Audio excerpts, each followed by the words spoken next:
Good afternoon, this is Dave Wendell with BushcraftOnFire, and we're pleased to be back with you for another video. Today I want to demonstrate for you two tops knives.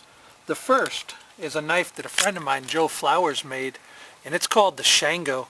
The Shango is an awesome little knife. It's about 0.15 pounds. It's got a 2 3/4 inch blade. It just weighs in at about 6.5 ounces, so it's a very handy little knife. Nice and thin, 5/32 of an inch thick, and this is a real quality knife. It's made out of 440 steel, and it's a 50 to 60 cryo treated. So it's a nice knife. You can wear it on your neck as I'm wearing it. You can wear it in your pocket. You can wear it in a pack. But one of the nice things that Joe did when he designed this knife was to design a little striker surface on here that you could use with the flint and steel. And let me see, get this knife off of here and show you this.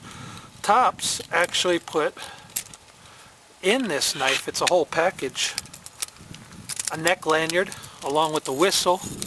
Mike sent me a saw too, and this flint and steel. Now this is tooled with airplane steel. This is aluminum, and it's been tooled. It's got a couple magnesium strips on it along with a ferro rod for lighting fires real quick. I'm not going to use the magnesium today, but I want to show you how effective this knife is for a little handy job knife, you know, to cut tinder, to do skinning, fine work, making small tools and things. But this knife really shines when it comes to starting a fire. And since it's about 22 degrees out here today, it's a little chilly, so while I'm doing this video, I do want to have a fire going. What I'm going to do is show you here how easy this is. I put a little cotton ball there, my preferred method of starting a fire. Take this and just strike it one time. Oh, hit my little piece there. Let's try that again. Take that and strike it right on that handle. And that cotton ball is going to go up pretty quick for us. So there we go. Get a fire started. So let me tend to this fire a little bit, and then we'll get back with you and show you a little bit more about these knives. You can see that this Shango is also sturdy enough that I can baton wood with it. No problems here. This is a pretty good little knife. It's got a thumb rest on the top, and that'll help you to get good grip on it. It is a little shorter. Like I said, it's a little skinner, a little small knife to use. And I'm kind of a bigger knife man, but I really like this little knife. So let me get this fire going here. Ton a couple more pieces of wood. And then I want to show you another knife that Top's made that complements this Shango perfectly. Joe, you have a great design with this Shango. I really like it. Now while our fire gets going, I want to show you another knife that Mike Fuller of Top sent me. And as I said, this knife is a perfect complement to this Shango. This knife is called the Mil-Spie3. The Mil-Spie comes in two different sizes, the 3-inch and the 5-inch. This is a 3-inch. Has a finger choil so I don't slip forward.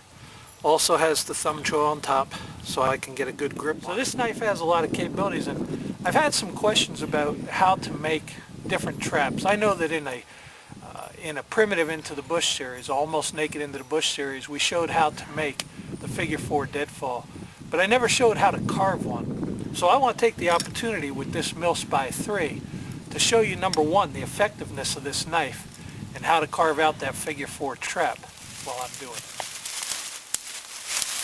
Alright, what I'm doing here, I'm just taking a small branch off of a tree. This is a live tree, but the growth, there's a lot of small growth around here, so I'm not going to take anything out that's going to amount to anything. And what I've done was I bent this over on itself and then cut that branch off. Now you can see here that I've left some of the tree to continue to grow. This branch will heal over, and then this will continue to grow. So we've got our branch that we need. Let's go back up by the fire where it's a little bit warmer, carve this out and show you how it works. Alright, we're back up by the fire, and I want to tell you a little bit more about this Mil-Spie3.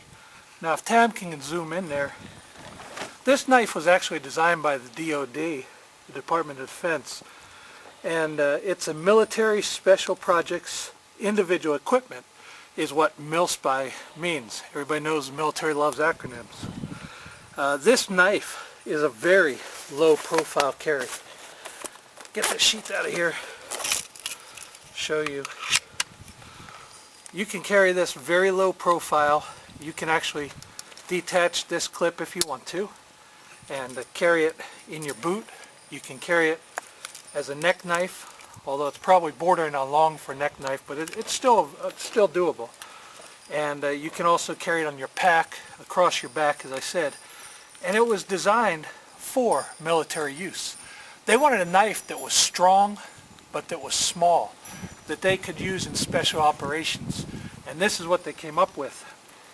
Now this is a very lightweight blade. It weighs in at about 0.3 pounds. And the blade itself is 3/16 of an inch thick. It's a 3.5 inch blade, and the overall length is about 8 inches.